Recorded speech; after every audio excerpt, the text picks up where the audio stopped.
Good morning, ladies and gentlemen. I'm ET69. Welcome back to the channel. Today we've already discussed effective sniping. Today we're going to be talking about effective camping. Pretty much effective sniping, but not just in a TD.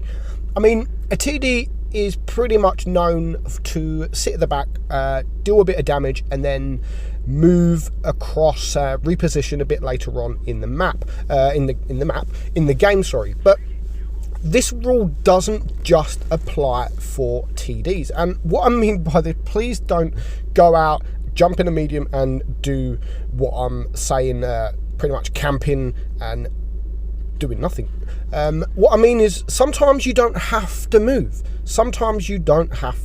Even if you're in a light tank or if you're in a medium tank. And that's what we're going to see here in the STB.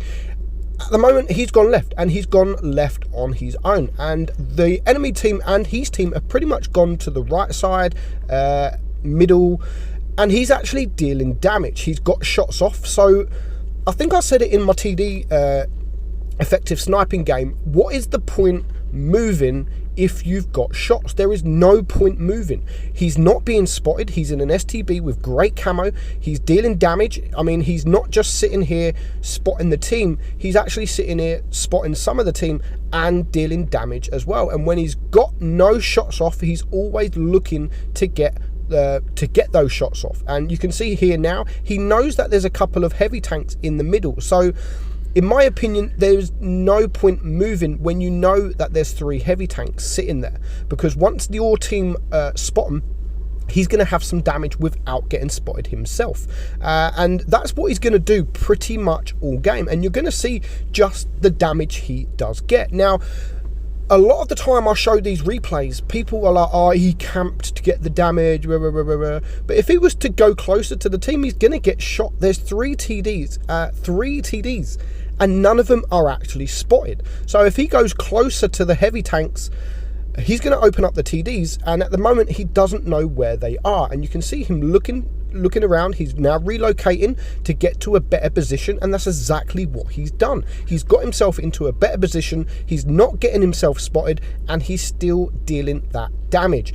So the FV is actually going to find himself now in a horrible position. He was actually in a very good position, hold down against the heavy tanks, but that is until this guy repositions himself, gets himself into a brilliant position, so that FV can't actually do anything. The position he's in, he can't get the shots off, and if he pushes up, he's going to get shot by those heavy tanks. So actually a perfect position, but actually been made crap because of the position for the STB. And you can see now he has been spotted, so he's not going to poke up.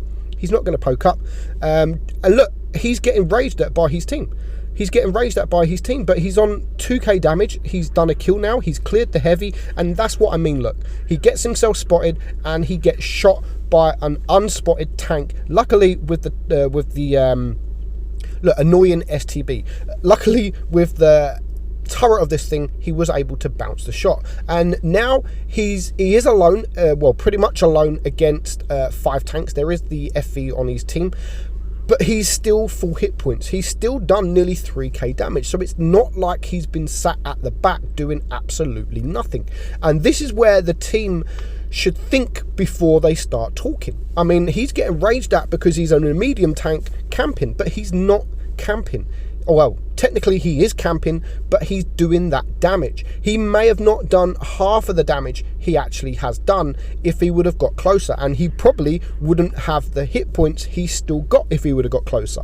So I want people to stop raging at these kind of things. And I've done these replays before where people literally say he only got that damage because he camped. Well, you go camp and do the damage that this guy's doing. Let's see if you can do a better job.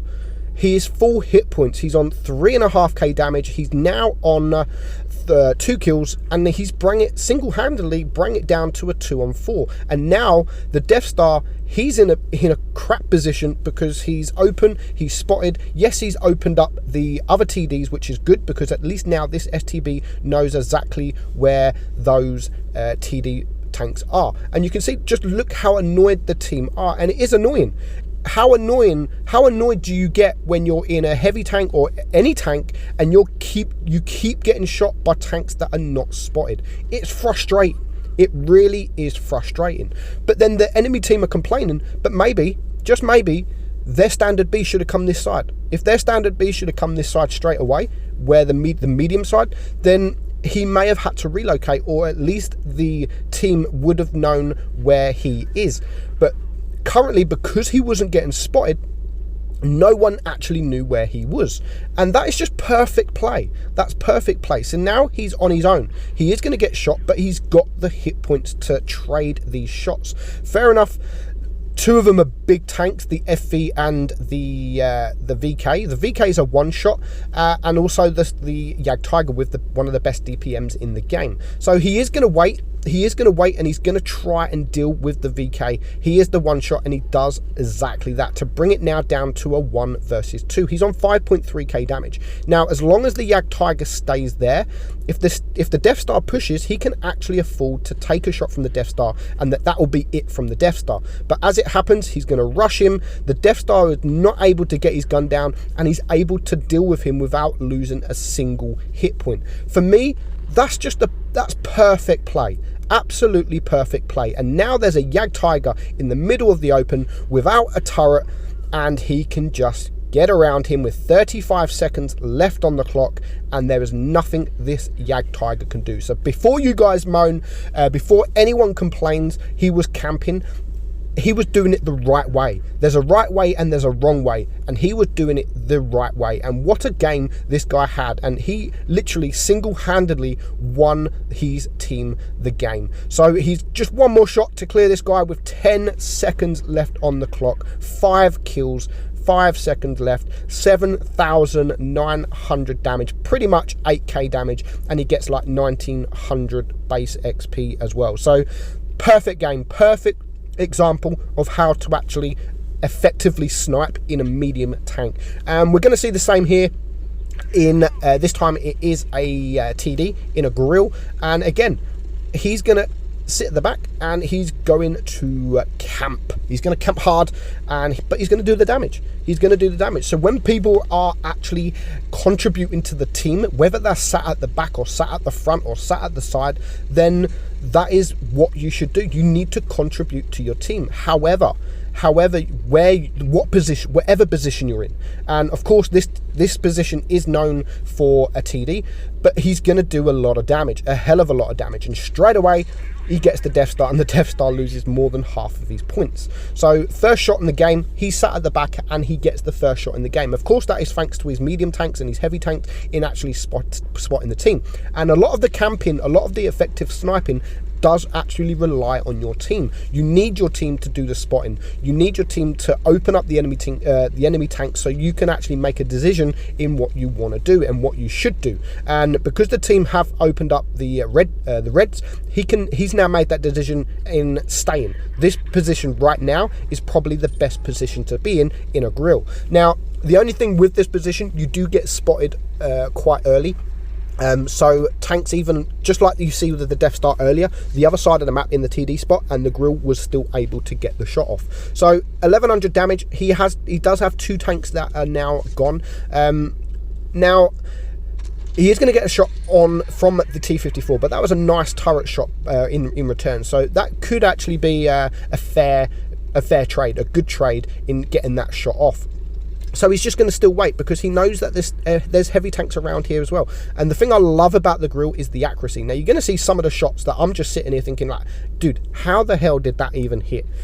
Just like the shot on the T-54's turret. How the hell did that hit? And he's going to have a couple here on the E-100, like the smallest of parts on the bottom plate, and he still manages to get it. Now, unfortunately for this FV400-5 who decided to flank around the map, he's not using, is it the spool liner? And he's going to get a nasty couple of HE shots into him. There's one, and it's only actually going to take 2 shots for the Grille to clear him. So he's not had to move at all. He's only lost a little bit of hit points from the T-54. He's on 4.4k damage, and he's only been shot once. So that is effective sniping. effective sniping at its best. Almost, or just over 5k damage now. It is a 4 versus 6, so there's still a lot of tanks and there's still a lot of work to do, and this is where he's now going to rely on the enemy team pushing, which is a good push. I'm not going to lie, it's a good push. They all should have pushed, and they done it right. They've done nothing wrong. The enemy tanks have actually done nothing wrong in pushing. They knew there was 2 tanks there, and they are trying to deal with those tanks and by rushing them. But unfortunately for them, there is a TD at the back of the map doing a lot of damage. 6.3k damage now. So he's done his job. He stopped the push, and he kept his teammates alive, which is crucial. He kept him alive for a little bit longer. The E100 is going to play brilliantly. It's not going to do a lot of damage, but I mean, he's still full hit points. So that is great for a Grille to have an E100 in the middle of the map, still full hit points, which means he can just camp a little bit longer. So he's going to try and get a shot on the Death Star. Can't quite get it, but he knows now he's out of sight of the Death Star, so he is going to get a shot in on the T-54, keeping his missile tank there alive. And this is what I mean by going for the kills, because the missile tank, even though he's a one shot, he's not going to do much more damage, but he's still going to play a big part in winning this game. So whether you are 1 hit point or 300 hit points, if you can, always try and go for the kill, because especially a light tank, which can open you up. I don't know what that bat chat was doing, but especially a light tank which has good view range that can light the enemy tanks up without even doing anything, that can still play a big role in the outcome of the game. So now this is where he decides to push. He knows he has to push. There's no targets to choose from, so he's decided to push. Perfect. Absolutely perfect. So he's just going to wait. He's going to relocate. He knows that there is the T-57 to the right side. There is also the E100, which he gets a side shot. Lovely high roll there. That now puts him on 8,300 damage. And this is what I mean about pushing late on in the game. He can afford to take a few shots. He can afford to take a full clip from that T-57 heavy. He has the HE loaded, but unfortunately doesn't quite take out the E100, leaves him on 72 HP. Someone misses the shot against the Grille there, and now he can push up, and again has that HE loaded. It should be enough to clear that T-57. Of course it does. So he's actually played this game brilliantly. 8.5k damage now with just 2 tanks left alive, the E100 and the Death Star, both of which are, I think the Death Star's around 700 HP, but he's going to do a few blind shots now in where the Death Star has been all game. But unfortunately the Death Star is no longer there. He has relocated into a different position, so he's not going to be able to get the shots off. But at the minute he doesn't know that, so he's going for the shots, and hopefully he can blind shot, but unfortunately he doesn't. So the E100 down the bottom now. I'm surprised no one's actually killed him yet, but there he goes, and now it just leaves 3 tanks on 1, and there is now the Death Star. So I'm hoping at this point that the missile tank doesn't get any damage, and again he can afford to take a shot. Stupidly, the Death Star doesn't use HE, and he is able to get that shot off, stay alive, and now he has gone past the 9,000 damage. I don't know what the actual missile tank is doing. As soon as the Death Star shot, he should have just dropped down and got a shot off. So the Grille is actually going to have time to get around and actually get the kill for a little bit more damage. So perfect game there, perfect 2 games there on how to actually camp but be effective to the team. Just over 9,200 damage. Thank you guys for sending me those replays in. Hope you enjoyed it, guys. I'm Meadsy, and I'll catch you all soon. Bye bye.